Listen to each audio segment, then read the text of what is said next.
Indo Pacific जंग का नया अखाड़ा बन सकता है। पुतिन ने जो घातक प्लान बनाया है उससे वॉशिंगटन तक दहशत में है। दरअसल पुतिन ने इंडोनेशिया की एयरबेस पर अपने खतरनाक जंगी लड़ाकू विमान तैनात करने की मंजूरी मांगी है। अगर ये मंजूरी मिल गई तो ऑस्ट्रेलिया से लेकर अमेरिका तक बड़ी मुसीबत में फंस सकते हैं। कैसे? देखिए। इंडो पैसिफिक में बढ़ा तनाव।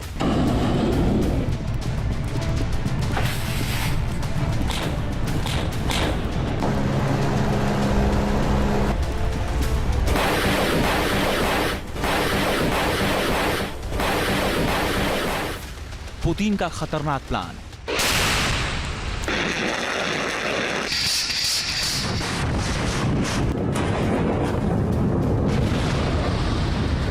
वॉशिंगटन से कैनबरा तक हाहाकार।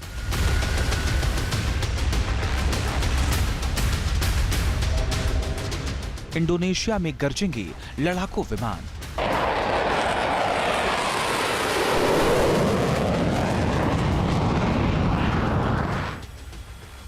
इंडो पैसिफिक में रूस चीन की साझेदारी से सुपर पावर अमेरिका पहले ही मुश्किल में है। अब पुतिन के कदम से ऑस्ट्रेलिया से लेकर अमेरिका तक दहशत मच गई है। रूस ने अमेरिका को तगड़ा झटका दिया है। पुतिन इंडोनेशिया में घातक बम वर्षक तैनात करने की फिराक में है, जिससे अमेरिका तक खलबली मच गई है। रूस ने इंडोनेशिया के मनहुआ एयरबेस पर लंबी दूरी के लड़ाकू विमान तैनात करने की मंजूरी मांगी है। अमेरिका और ऑस्ट्रेलिया के लिए खबर पैरों तले जमीन खिसकाने वाली है।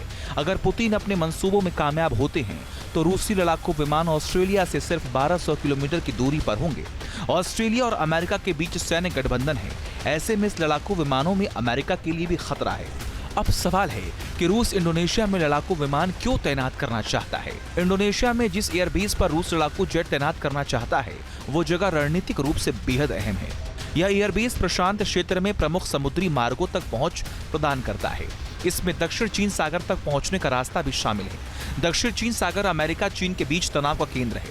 इससे पहले रूस ने 2017 में गश्ती मिशन की शुरुआत की थी। मनहुआ एयरबेस से 2 परमाणु सक्षम Tu-95 बम वर्षक उड़ाए थे। माना यह जाता है कि अगर रूस ने मनहुआ में लड़ाकू विमानों को तैनात करने का फैसला किया है तो उन विमानों में घातक टुपोलेव, Tu-95 और Tu-160 रणनीतिक बम वर्षक हो सकते हैं। ये विमान परमाणु बम गिराने में सक्षम है।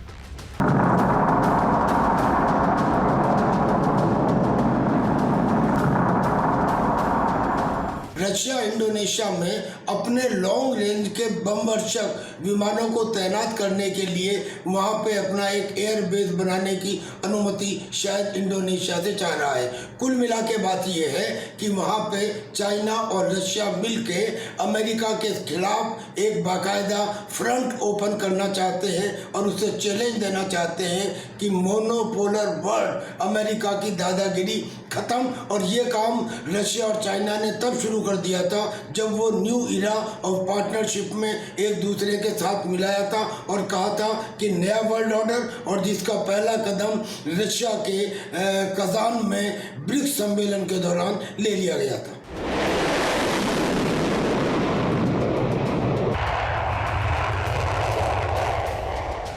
इन विमानों के जरिए रूस अपनी बम बरसाने की क्षमता का प्रदर्शन करता रहता है। इंडोनेशिया एक महत्वपूर्ण समुद्री चोक पॉइंट के बराबर है और ऑस्ट्रेलिया के करीब है, जिसने अमेरिका के साथ सैन्य सहयोग मजबूत किया है। चीन और रूस दोनों इसका विरोध करते रहे हैं। हालांकि चीन रूस के बीच भी सैन्य सहयोग मजबूत हुआ है। दोनों देश अमेरिका, जापान, दक्षिण कोरिया की तिकड़ी का मुकाबला करने के लिए हाथ मिला रखा है। यही वजह है कि इंडोनेशिया के एयरबेस पर रूस के लड़ाकू जेट अमेरिका और ऑस्ट्रेलिया के लिए बड़ा खतरा बन सकते हैं। हालांकि रूस चीन से निपटने के लिए अमेरिका भी लगातार अपने नेवी को मजबूत कर रहा है।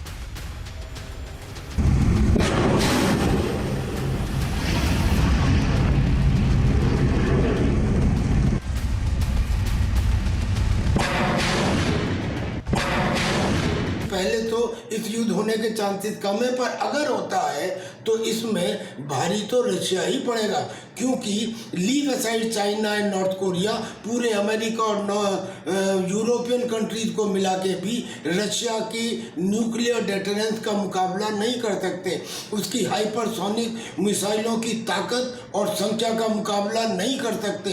स्पेस में जो उसने एक रॉकेट के द्वारा न्यूक्लियर कैपेबल रॉकेट को लॉन्च किया है और बहुत सारे सैटेलाइट को तबाह करने का भय फैलाया है, उसका मुकाबला अमेरिका और चाइना फिलहाल मिलकर नहीं कर सकते।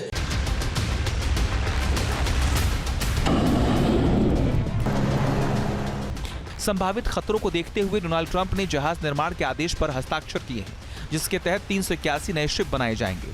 अमेरिका के मौजूदा बेड़े में 295 युद्धपोत हैं।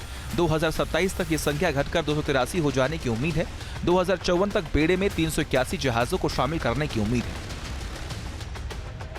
जहाज निर्माण में अमेरिका का सीधा मुकाबला दुनिया के सबसे बड़े चीनी जहाज निर्माण उद्योग से होगा। चीनी कंपनियों ने दुनिया के लगभग आधे व्यापारिक जहाजों का निर्माण किया है। इतना ही नहीं, ट्रंप ने अमेरिका की सुरक्षा के लिए एक नया मिसाइल रक्षा कवच बनाने और सशस्त्र बलों को मजबूत करने के वादे भी किए हैं। जाहिर है, जंग की तैयारी दोनों तरफ से है, जिसे एक चिंगारी भड़का सकती है। Team news nation.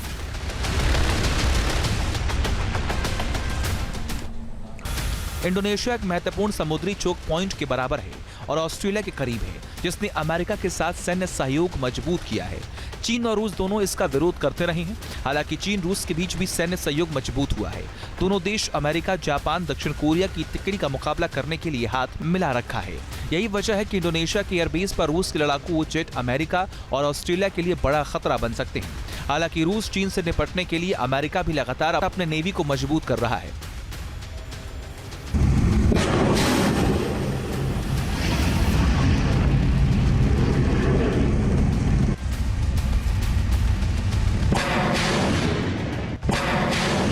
पहले तो इस युद्ध होने के चांसेस कम है, पर अगर होता है तो इसमें भारी तो रशिया ही पड़ेगा, क्योंकि leave aside China and north Korea पूरे अमेरिका और यूरोपियन कंट्रीज को मिला के भी रशिया की न्यूक्लियर डेटरेंस का मुकाबला नहीं कर सकते, उसकी हाइपरसोनिक मिसाइलों की ताकत और संख्या का मुकाबला नहीं कर सकते। स्पेस में जो उसने एक रॉकेट के द्वारा न्यूक्लियर कैपेबल रॉकेट को लॉन्च किया है और बहुत सारे सैटेलाइट को तबाह करने का भय फैलाया है, उसका मुकाबला अमेरिका और चाइना फिलहाल मिलकर नहीं कर सकते।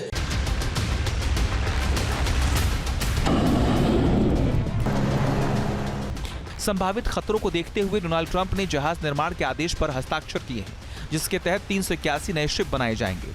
अमेरिका के मौजूदा बेड़े में 295 युद्धपोत हैं। 2027 तक ये संख्या घटकर 283 हो जाने की उम्मीद है। 2054 तक बेड़े में 381 जहाजों को शामिल करने की उम्मीद है। जहाज निर्माण में अमेरिका का सीधा मुकाबला दुनिया के सबसे बड़े चीनी जहाज निर्माण उद्योग से होगा। चीनी कंपनियों ने दुनिया के लगभग आधे व्यापारिक जहाजों का निर्माण किया है। इतना ही नहीं, ट्रंप ने अमेरिका की सुरक्षा के लिए एक नया मिसाइल रक्षा कवच बनाने और सशस्त्र बलों को मजबूत करने के वादे भी किए हैं। जाहिर है, जंग की तैयारी दोनों तरफ से है, जिसे एक चिंगारी भड़का सकती है। Team news nation.